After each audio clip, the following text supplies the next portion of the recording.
Hey everybody, welcome back to Record-ology. Okay, this is a show that a few people have asked for, so here you go.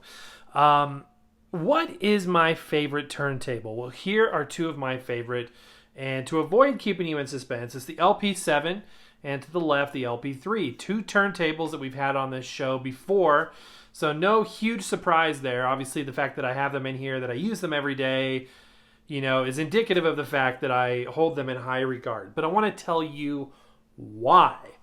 And, tell me down in the comments, what your thoughts are on these tables or what your favorites are. I would really like to hear that. But here's my opinion. So these, again, just my opinions. 3 years ago when I started this channel, I had used my Fisher-Price record player when I was a kid, and I don't think I had touched another turntable until I got this. Hold on one second. Pulling it out down here. Wasn't preparing to do this. I just thought of doing it on the fly. Until I got this was my second turntable ever. Wow, it's kind of dusty. The Vibe turntable, which I got as a birthday present when I was starting to show interest in vinyl again, about 2016, before I started this channel. And that was, from the point of Fisher-Price to this, to that, I had really not touched a turntable. I remember being truly perplexed at what a preamp could possibly be. That shows you how far I've come in the last 3-4 years since this channel has been made.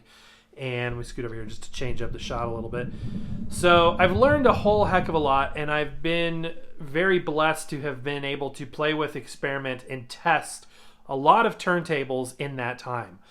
If you've missed it, let me just kind of give you a brief overview. So we've reviewed pretty much everything from Crosley, from Victrola, from Audio-Technica, a lot of their stuff, not everything, but just a whole heck of a lot of turntables, especially on the entry level and lower end markets. But we've also touched some mid-grade stuff. I've never touched a VPI. I've seen a Technics, I don't think I've even really tested it, but so I haven't played with high-end stuff, and maybe my opinions would be changed. But again, my favorite turntables and why. That's what this show is about.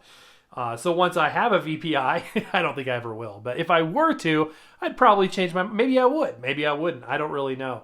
But for me, in my realm of possibilities, these are my favorites. So I've tested dual turntables. We've done shows on duals, Marantz linear tracking turntables, 70s turntables, 80s turntables, really a lot of different products. But these are my two favorite. Why are they? Is it because they're Audio-Technica? No, not really. It could have just as easily been, a C100, C200, both of which I held in high regard. Still do. It could have been the LP120, which, is a great turntable. And when I got it, I thought, okay, this is the last turntable I'll ever own. And, it's not in here. So that tells you something right there. So also worth pointing out is the fact that when I started this, I assumed I would only be listening to 78s because I only cared about, or so I thought, 78 RPM records, Glenn Miller music. And then I ended up really falling in love with the LP format and 45s.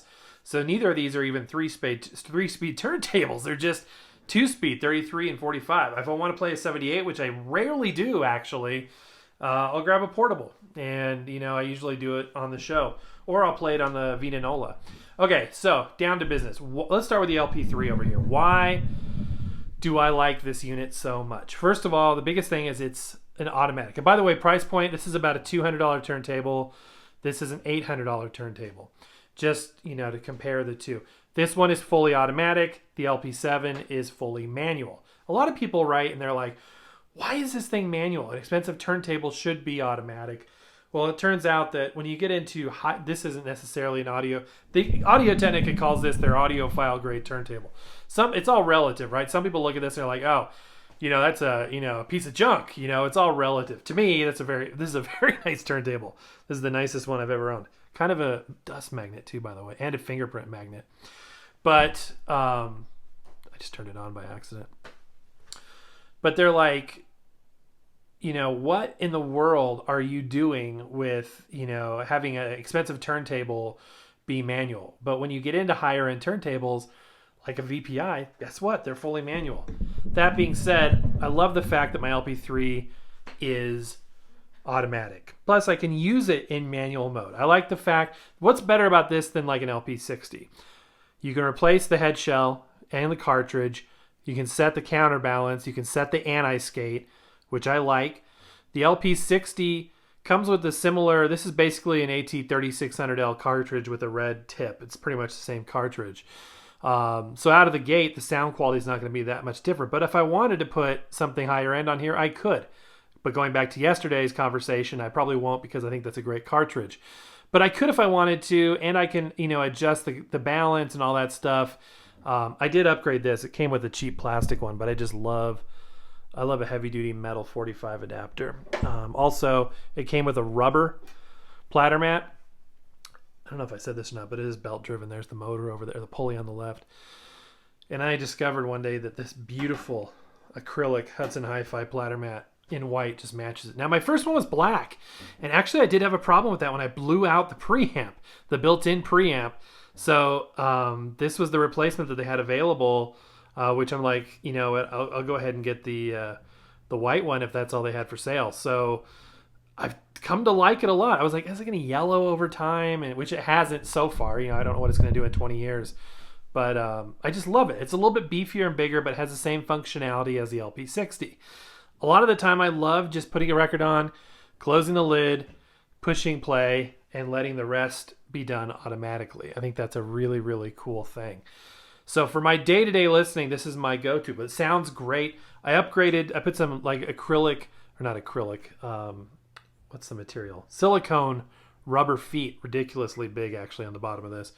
There's an upcoming show about that. And it's just great. I love this table. I have nothing bad to say about it. Yeah, the other one did blow a preamp. It can happen on anything. That's what warranties are for. That's what returns are for.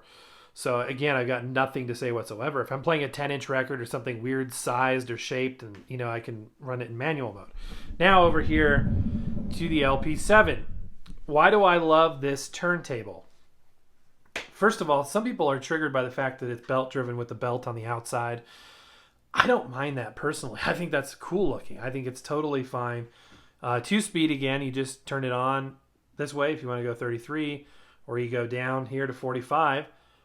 It's a 2-speed motor. So some people have said, well, I've noticed on a lot of the, or some of the turntables we've reviewed, you have to change the speed by changing the pulley from one cog to another.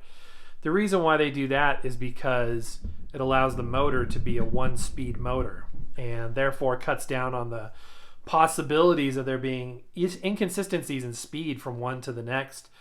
But for me, this works perfectly fine. It's an AC synchronous motor. Same thing with the LP3. So it rides the 60 hertz signal and locks in at that to maintain speed consistency. So it's a very accurate turntable. This one has a vertical tracking alignment adjustment. It's got anti-skate. It's got all that stuff. Obviously, it's got a standard 1/2-inch mount head shell. This comes equipped with a Audio-Technica VM20EB cartridge, which is about a $110 cartridge. So it's not a crazy one, but again, you can upgrade it if you needed to. It is elliptical. It's a bonded dual magnet elliptical cartridge, whereas the 3600L is going to be a conical bonded single magnet. But again, great turntable. I just love it. This platter is so heavy, so the inertia is strong with this one. This is a very heavy platter. I initially thought it must be steel or something like that because it feels like cast iron. The thing is so heavy. Turns out it's a synthetic. It's actually called, let's see if I can say this right, polymethylene. So it's essentially a plastic, but it's so heavy, it's unbelievably heavy. The plinth, whereas the plinth on this is just plastic. I mean, this is just an ABS plastic shell for a plinth. The plinth on the LP7 is actually an MDF, so a medium density fiberboard. You can see how it's picking up fingerprints. That drives me nuts. But it's coated in plastic, which is really cool. Big, hefty feet. It's got some of the looks of, super high-end turntables, which I like that aesthetic about it. You'll say to yourself, well, none of these are retro. And that's really kind of what I started off doing, was just retro stuff. And I have a very strong place in my heart for retro styling. And I have retro turntables, as you know. in other rooms and whatnot. But for my main, I'm going to sit down and listen to a record. I want to enjoy the music.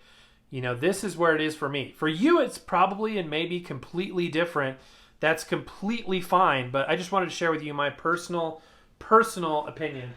By the way, the LP7 has a dust cover that comes all the way off, and it looks beautiful. It's a very dark smoked, as I knock the other one down. Man, this light makes everything look so dusty. Good grief. Anyway, it's a dark smoked, beautiful dust cover. I think it looks gorgeous. I'll kind of tilt up so you can see this from back here. Just a beautiful, beautiful turntable. They both sound fantastic. I have this one running to the Crosley S100 speakers.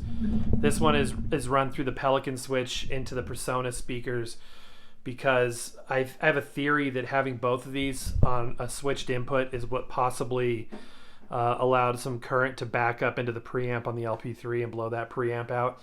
So to avoid that, I've got them on completely separate circuits. So it's not lost on me that not everybody can have the option of having two turntables. And so I'm very thankful, very grateful. And to me, I look at them as tools that you and I can share together, which is why they're on the show a lot. And they will continue to be.